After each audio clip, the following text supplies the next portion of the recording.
What's going on, y'all? This your boy KCFL King Self for Life Wrestling Takes back in the building. This is review NXT. I'm starting with NXT. We're getting back-to-back reviews. I'll talk about AEW next.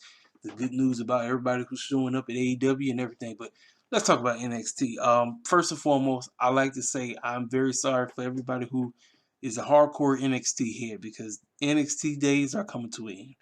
Now, I'm not saying they're going off the air, but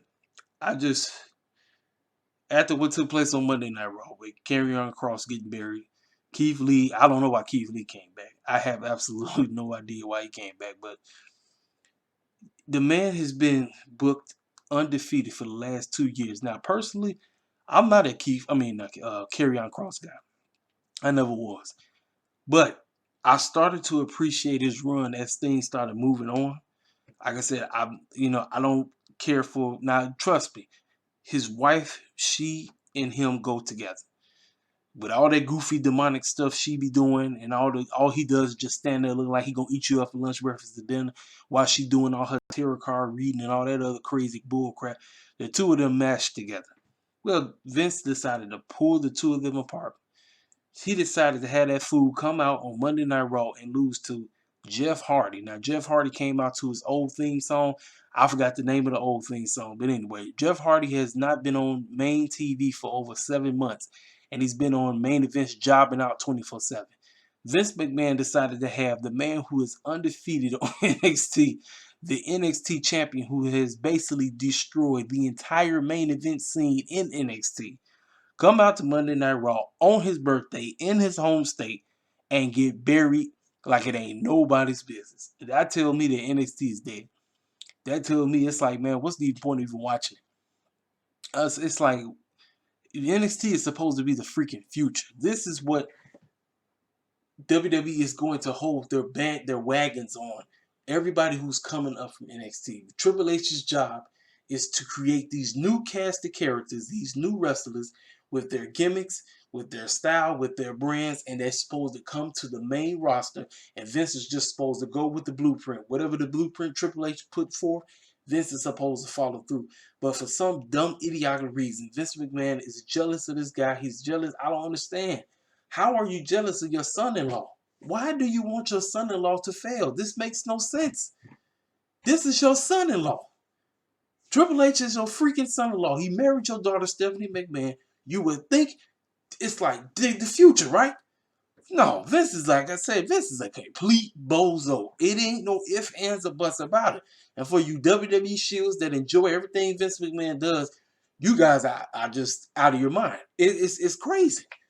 It is insane. Now, I'm glad Fruity Pebbles is back. But Fruity Pebbles ain't going to be able to be there. He's not going to be there forever. Roman Reigns ain't always going to be there forever.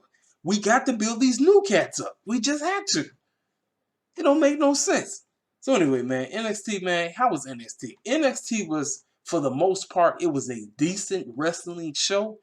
However, with what took place on Monday Night Raw, I just really had no desire to really watch the show. But I just said, you know what, I'm going to watch it because I am interested in the storyline that's going on with a returning Samoa Joe who's texting me not allowed to wrestle.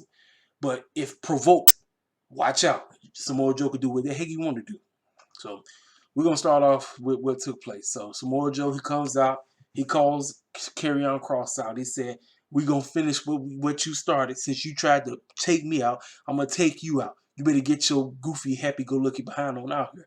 Well, that's when Regal came out. Regal said, Samoa Joe, I know he touched you. I know he provoked you. But we can't be having that, bro.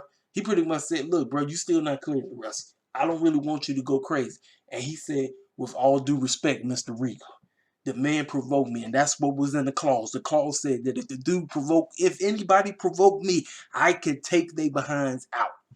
That's what it said in the clause. That's what we agreed on. And I want to get my hands on that clown right now. And he said, man, we need to keep the peace. Keep the peace. Keep the peace. He said, look, I'm telling you right now, yeah, we're going to keep the peace. But I'm telling you, I'm not making a promise. So then after that, we move on to the next time. We move on to Diamond Mine, which is Malcolm Bivens' new squad, and Bobby Fish versus Kushida. Now, you think they just formed Diamond Mine. You think Diamond Mine is going to get, wins. Nope. Bobby Fish and Kushida end up winning. Roderick Strong didn't take the pin. It was the other young man that's in the group. I really don't know where they go from here. I just don't. I'm not really, to be honest with you, I'm not really feeling this feud at all. To me, it's just something that's thrown together because we're trying to get this new group over. I told y'all, this is Malcolm Bivens' third or fourth try. We're trying something with Malcolm Bivens because we know Malcolm Bivens don't wrestle. We know he's a mouthpiece. That's all we know about Malcolm Bivens. Malcolm Bivens is, if you want to call him the Black Paul Heyman. Now, I'm not saying he's on Paul Heyman's level yet, but that's where we're going because he's the managerial role. That's his role. He doesn't wrestle, but he talks his behind off. And from what I heard, Malcolm Bivens can talk. He can definitely talk. You know what I'm saying? But the deal is, we got to find some kind of uh, thing for him. And it seems like every time we find something, it just gets destroyed. He gets a new group that it doesn't work. He gets this group, it doesn't work. So Diamond Mine had already lost. I don't know how long this goes. You know what I'm saying? All right, I talked about that. So backstage, we had Kyle O'Reilly and Austin Theory basically talking crap, and they basically said, "All right, we're gonna fight now." Austin Theory, how do I feel about Austin Theory? Him hanging out with Johnny Gargano, Candice LeRae, and Indy Hartwell. Um, mm, you know, how do I feel? I think the young man, he has it, but I don't know. Maybe he's just not my cup of tea. I'm just gonna be what it is. And Kyle O'Reilly, I'm sorry, um, young man can wrestle his behind off, but his whatever they're trying to do with him, I feel like he's a wannabe Orange Cassidy without being Orange Cassidy, you know. And I really don't, I don't really see nothing going with that, but you know, we'll see how it goes from there. So let's continue with the results. All right. So we got Frankie Monet with Jessica Mia versus JC Jan. Y'all, I really ain't been feeling like whatever they've been trying with Robert Stone. This stuff just doesn't work for me. It doesn't do anything, and we already know they're trying to promote Frankie Monet because time as we move on, Frankie Monet, I believe, is going to be the next NXT Women's Champion. So they're trying to build her up. I really didn't care nothing about this match. I really didn't. Frankie Monet, she wins easy. It was like 1, 2, 3. So then we got an interview segment. We had Wade Barrett talking with Bronson Reed. He says he's very disappointed on losing the North American Championship.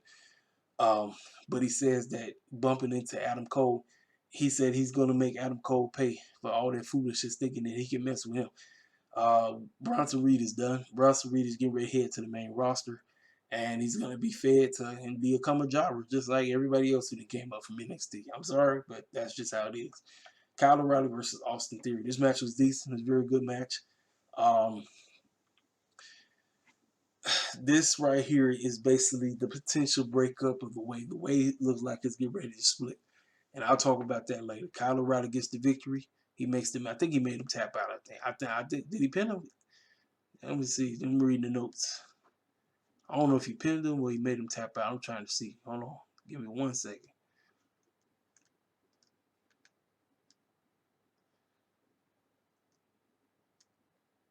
Yep, he made a tap. So yeah, Kyle O'Reilly wins. So then, like I said, now these two still going on. They trying to do this little couple thing with Dexter Lumis and Andy Hartwell. Candice LeRae says that you and him, we need to have therapy. She does not want her going out with him and all this crazy stuff. So they are arguing, bickering back and forth, sounding goofy, going crazy, acting a complete clown. To me, like I said, it's just dumb. So I just feel like Dexter Lumis for me has died because Dexter Lumis was on something. They had something with him, but I just feel like with this situation, it's nothing. It's absolutely nothing. So we'll move on to the next set of things that took place on NXT. 1 second, okay. All right, so we got Legado del Fantasma acting like they finna have their own mariachi band performance, kind of like what Hit Row did a couple of weeks ago. But now he had the band out there like they was ready to go, but he told them no. He said we ain't gonna do that. I ain't finna sit up here and try to, make you entertain you people and all this crazy stuff. I ain't like that. What those bozos did. Well, Hero came out, they interrupted him. Swerve in his squad, they started talking all kind of crazy stuff. Now this time, Swerve got the title this time. And now it's, instead of Swerve doing the chasing, it's Escobar. He's the one that's chasing now. Now, let me tell y'all something. Hit Row is now being presented as a baby face. They should have been babyface from the get-go. Now, I still think that this is a stereotypical gimmick because they're a bunch of hip-hop rappers and producers and all this crazy stuff. You already know. But I feel like they should have been a babyface group from the jump. Isaiah Swerve Scott is, this young man is incredible. You know, and for the longest, I did not know that this was uh, Deadshot or whatever his name was in Lucha Underground, but that was him. Isaiah Swerve Scott used to be on Lucha Underground. He used to wear that mask all the time. His squad, though, like I said, I want to see if the cats can wrestle. You know, they talk, they rap, they do all this other crazy stuff. Can the other cats in the group wrestle? That's the name of the game. So they end up whacking one of the members of Legado del Fantasma with the guitar, because they was gonna try to hit one of the members of Hit Row, but they end up, the other two got out, and then one of the members of the Fantasma was left behind, and they whacked that man in the head with the guitar and walked off. So now NXT's been having this breakout tournament. I'm gonna be honest with y'all, really, I ain't really been feeling the cats who they've been having in it. Maybe I just got to see more of these cats now. We got Andre Chase versus Odyssey Jones now. People are already starting to compare this young man, Odyssey Jones, to the Mark Henry. Why? One, because he's big, and two, because he's black. I'm like, I'm tired of everybody always doing this when it comes to the black talent. Like, we can't think of nobody. Y'all let Odyssey Jones hit Odyssey Jones. You know, now, like I said, I really wasn't feeling nothing that either one of these cats was doing. Andre Chase, don't know too much about him. This match was real quick. I had a feeling that Odyssey Jones was going to get the victory, which he did. So we continue on because, like I said, I didn't do a review for last week's show. But the Japanese guy and the guy who I could tell he was going to be a heel, the heel dude beat the Japanese guy. So we knew, so these two are moving on. So I don't know if they're going to end up facing each other next, but we'll see. Now, backstage, we got MSK. And MSK was talking about what MSK stands for, but they got interrupted by Imperium. And Imperium cut a promo on them talking about we finna get them tag team titles back. So we gonna see. I'm gonna be honest with y'all. MSK is a great tag team. However, it seems like they're not getting over with the crowd as they should be, and it's unfortunate. You know what I mean? So it makes me think that when we get the takeover, Imperium might take them titles back. I could be possibly wrong. But we will see, you know what I'm saying? It is what it is. Now, let me tell y'all something. I did not care about LA Knight. I did not care about Cameron Grimes. I thought the two of these dudes was just straight silly. Y'all, this is the best segment in NXT going down right now. It's not even a question. LA Knight and Cameron Grimes is making this Butler money $1 million man championship stuff work. They making this stuff work because here's the deal. Cameron Grimes, instead of being the miserable Butler who's stuck with LA Knight, Cameron Grimes is basically making it miserable for LA Knight, and LA Knight can't take it. So anyway, right, they pulled up. LA Knight told him, get all my suitcases. Now you can clearly see it wasn't nothing in them suitcases because he was able to pick up all those suitcases without nothing. Drake Maverick comes out and say, hey man, I can help you. LA Knight said, what your little behind doing here, man? What you want? He said, bro, you see the man need help? He said, no, he can handle that by himself. And so then they started talking nonsense, started whoop, whoop, whoop, whoop, whoop, whoop, and all that crazy stuff. So I knew it was going to end up being a match. So this is like what we got. We got LA Knight versus Drake Maverick. With Cameron Grimes out there clowning with the doggone $1 million championship, it caused a serious distraction. And LA Knight ended up hitting his head into the $1 million championship that Cameron Grimes was holding it because he was holding it. And LA Knight wanted Cameron Grimes to whack Drake Maverick, but it didn't work. He ended up whacking him by accident because he threw him into it. And with that, he used that to his advantage, and Drake Maverick ended up beating him. But after that, Grimes told Drake, he like, listen, man, get the heck up out of here. You got to go. Get out. This man going to have me try to do something to you. And it was too late.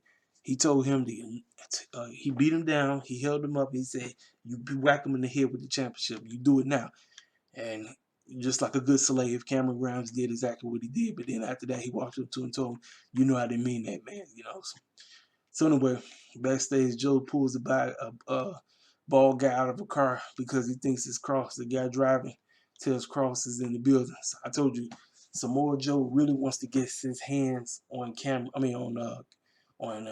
Kross because of the foolishness that he did to him last week. So now we move on to the main event. Y'all, I'm telling y'all right now, I've never been on Raquel Gonzalez's bandwagon. Do I think she's a okay wrestler? I do, but she's just not my cup of tea. She's not. I told you the one who should be the champion is the one who is her right hand woman, which is Dakota Kai. They end up going against Xia Li for the NXT Women's Championship. Now Xia Li has been pushed like crazy with this Japanese occult crap. I don't know, this ninjas, all this thing. It's stupid to me, but apparently Xia Li and them was some mercenaries back in the day or something like that. So they were using this gimmick into her advantage, and she's been booked as of decent right now. But this is the crazy part. Xia Li always be hurting everybody else. Well, apparently in this match, there was a single move that Raquel Gonzalez did to her, and apparently it knocked out. She was knocked out cold. So they continued on the match. You would have thought they would have threw the X up and called the match, but they didn't. But it ends up resulting because Gonzalez ends up winning. She retains the title. You knew she wasn't losing the title to Xia Li. I don't care how strong they've been booking Xia Li. She was not losing the title. I'm just trying to tell y'all right now. So that's how it ends. And then in the back, Samoa Joe comes out. He said, "I've been looking for this fool, Karrion Kross, all day. Karrion Kross, get your butt out here right now. We got some things to handle." Karrion Kross hops up on the ring. He pops up on the screen, and he tells Samoa Joe, "Yeah, you've been looking for me. But let me tell you something. I got something that belongs to you. You might want to come check him out."